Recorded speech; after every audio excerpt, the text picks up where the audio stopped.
Namaste Bitia, myself JVN Neha Sani from Physiotherapy and Diagnostics. Here I am going to tell you about the anatomy of the mandible.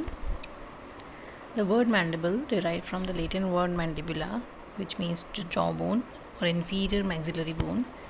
It forms the lower jaw and holds the lower teeth in place. It is the only movable bone in the skull.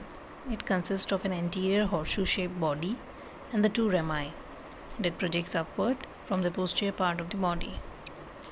Now come to the anatomy of the mandible. For the sake of convenience, we have divided the mandible into body and the two rami. So this is the flow chart. Because of this, you can easily understand the anatomical features of the mandible. So mandible has a body and the two rami. As we can see, this is the body and the two rami. And the body has two surfaces, that is outer and internal surface, and there are two borders in the body, superior border and the inferior border. Superior border is also known as alveolar border because here lies the alveolar process for the tooth, and inferior border is known as base. Then come to the rami. In the rami we have two surfaces, that is lateral and the medial surface, or we can say external or internal surface, and we have four borders over here, that is anterior, posterior, superior and inferior. Then we have two processes in the rami, that is condyloid process and coronoid process. Then come to the anatomical features in the bone. The body of the mandible, it is horseshoe shaped and it has two surfaces, that is external and internal. So this is the external surface and this is the internal surface of the body, this one. And it has two borders, this is the upper border and this is lower border. Upper border is also known as alveolar border because of the presence of alveolar process, which are acting as a socket for the tooth. Then the surfaces, external surface of the body, it has symphysis mantae in the midline. So here lies the symphysis mantae, which denotes the meeting of the two rami of the mandible. The mental protuberance is there in the midline. There is mental protuberance. This is the mental protuberance, which is a triangular projecting area in the lower part close to in the midline. And there is the mental foramen over here. This is the mental foramen, and it lies between the premolar teeth. And then there is external oblique line. So this is the external oblique line for the continuation of the sharp anterior border of the ramus. And there is incisive fossa. Over here lies the incisive fossa, which is the depression that lies just below the incisor teeth. So this is the external features of the body. Here we can see the mental foramen, mental protuberance, symphysis mantae, and alveolar processes in the body. In the rami we can see the condylar process and the coronoid process. See, the condylar process is somewhat rounded and the coronoid process is somewhat pointed. Then we have the neck of the mandible at the base of the condylar process. This is the neck. This is the neck of the mandible and this is the head of the mandible.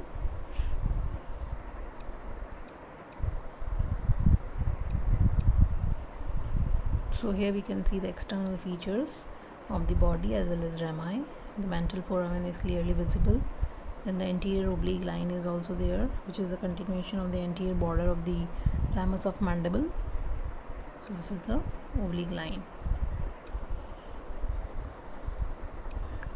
Then the internal surface. So in the internal surface of the mandible we can see the mylohyoid line, which is a prominent ridge that is running obliquely downwards and forwards from below the third molar tooth to the median area below the genital tubercles. So here we can see the mylohyoid line. Then submandibular fossa is there, which is lodging the submandibular gland, and submandibular fossa is over here. So this is the submandibular fossa. Then sublingual fossa is there, which is lodging the sublingual gland. So this is the sublingual fossa. Then we have genital tubercles, two small genital or mental spines, which are close to the midline over here on the posterior surface of the symphysis mantae, which gives attachment to the genioglossus muscle. Then here we can see the internally surface, and the mylohyoid groove is there. So below the mylohyoid line there is mylohyoid groove, and it extends from the ramus of the body below the posterior end of the mylohyoid line. So here we can see the mylohyoid groove. Then upper alveolar border is there, which is lodging the socket. Lower border is the base. Then we have the digastric fossa. It is clearly visible, the digastric fossa in the midline, near to the midline. This oval depression is the digastric fossa, which is giving origin to the digastric muscle, anterior belly of digastric muscle. Then the borders of the body, that is superior and the inferior border. Superior border is also known as alveolar border, but because it is hollowed into cavities for the reception of teeth, and these cavities are 16 in number and vary in depth and size according to the teeth which they contain. Then this lower border is rounded, longer than the superior and thicker in front than behind. So this is the lower border. Then come to the ramus. Ramus is quadrangular, quadrilateral. It has two surfaces, the lateral and the medial surface, or we can see the outer and the inner surface. So this visible surface is the lateral surface and the inner one is the medial surface.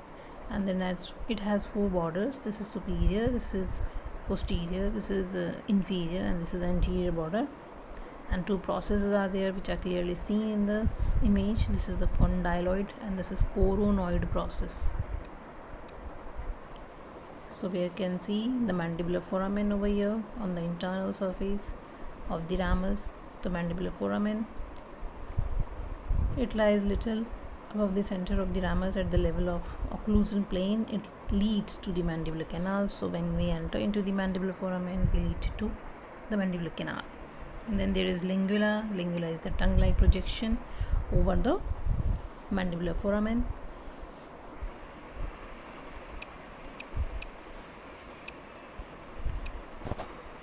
Then mylohyoid groove is there. It is clearly visible in this image. Mylohyoid groove, it begins just below the mandibular foramen, runs forwards and downwards to be gradually lost over the submandibular fossa. Then there is upper border which forms the mandibular notch. Then there is lower border which forms the angle, just which is showing the junction of the body of and the ramus. So this is the angle. It is junction between the body and the ramus. Then the borders of the ramus, we have four borders as we have discussed earlier: the superior, inferior, anterior and the posterior border. And the lower border of the ramus is thick and straight and continuous with the inferior border of the body of the bone. At its junction with the posterior border, it is the angle of mandible and is marked by the rough oblique ridges on each side.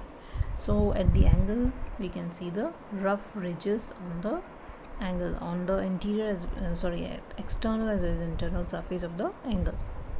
Then the upper border is thin and is surrounded by two processes, as we have seen in the previous image. The two processes are coronoid and the condyloid process, which are separated by the mandibular notch. So here we can see the mandibular notch, the two processes. This is the mandibular notch and the two processes on the ramus. Then the anterior border is thin and is continuous with the coronoid process, and this is the posterior border, which is extends from the condyle to the angle of mandible. So this is condyle and this is the angle of mandible. Then come to the processes. We have coronoid process. It is flat, triangular. It is directed upwards, forwards, projection from the anterolateral part of the ramus. So this is the coronoid process on the anterior side.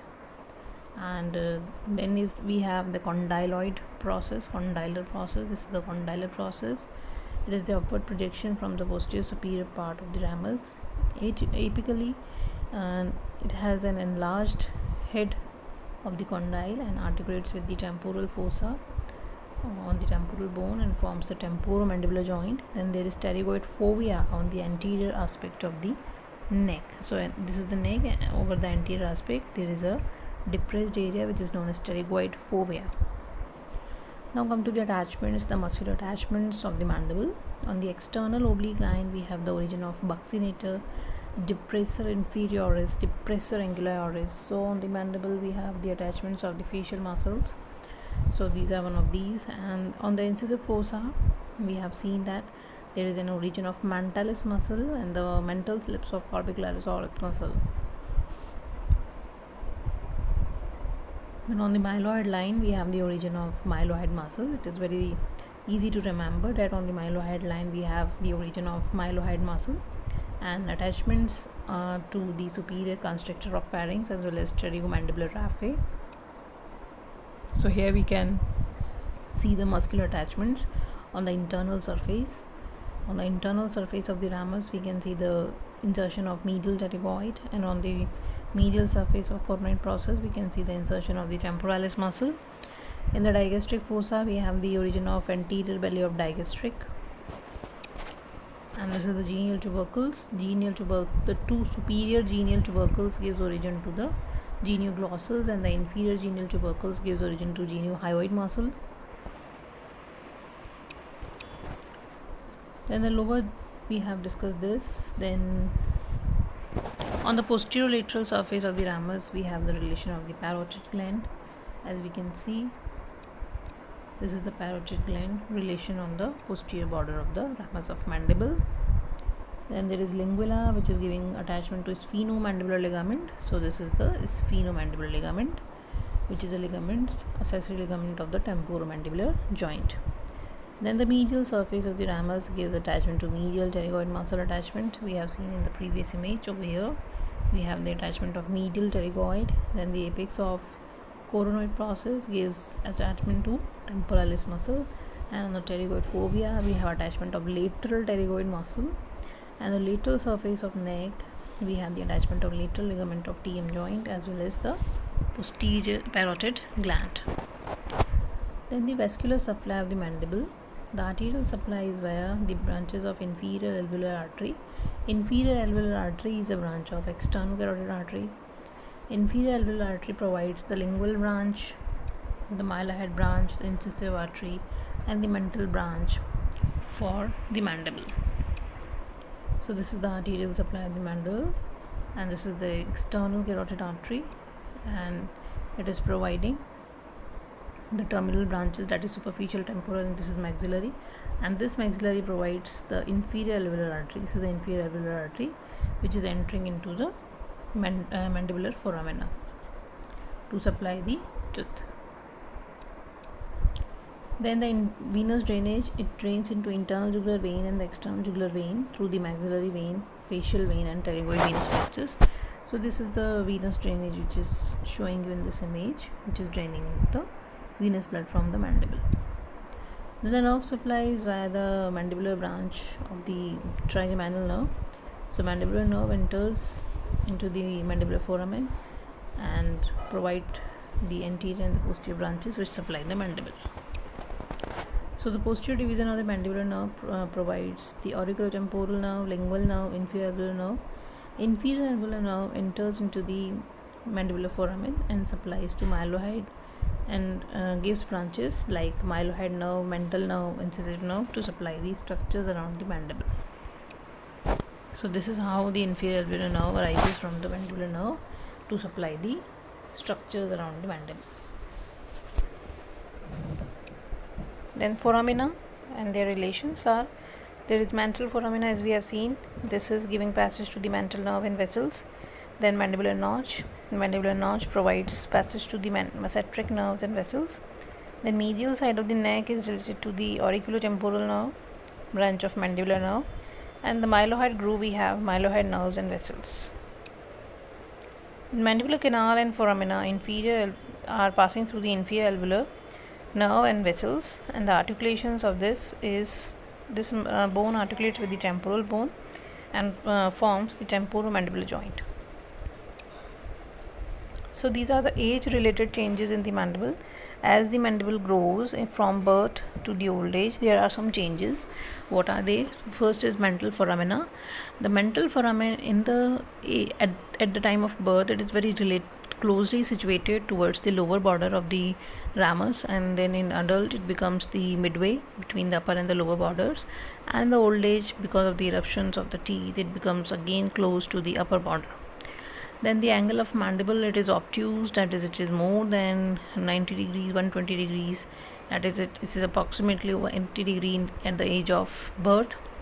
Then at the adult it is approximately 90 degree, and again in the old age it becomes obtuse.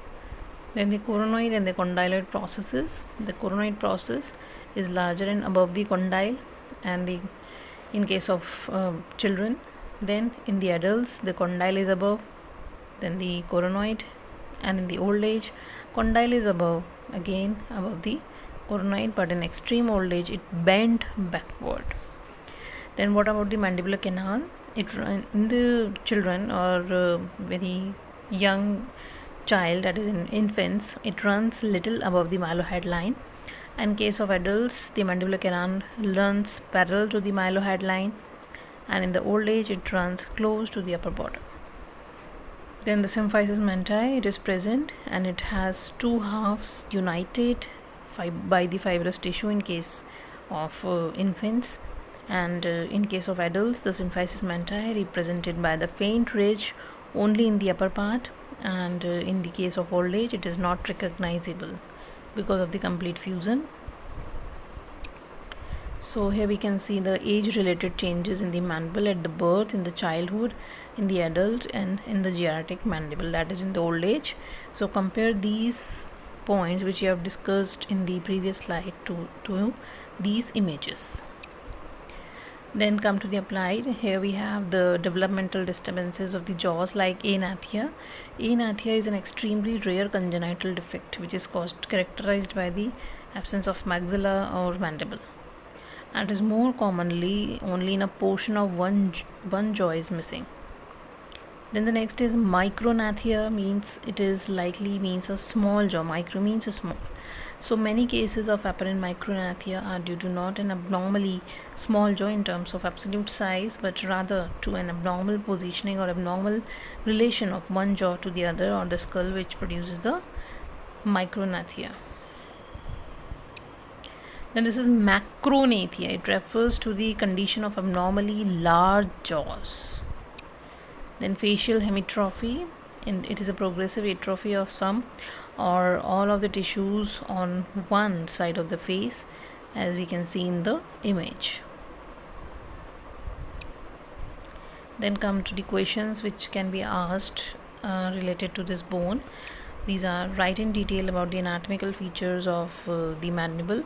So we have discussed about the anatomical features using a flow chart, so go through that and discuss about all the anatomical features. What are the foramen, what are the processes, what are the borders and surfaces of the mandible. Then second question is, what are the age related changes in mandible? So for this we have discussed a table along with the image, what are the age related changes. So please go through that, and these two are the very important questions for exams. And for the exercise, you have to draw this well labeled diagram of mandible along with its attachments, and you have to draw this diagram in your files, and use orange color for the origin and sky blue color for the insertion. In the pink color over in this image you use the orange color, and the rest of the colors are same. So this completes our topic, the mandible. Thank you.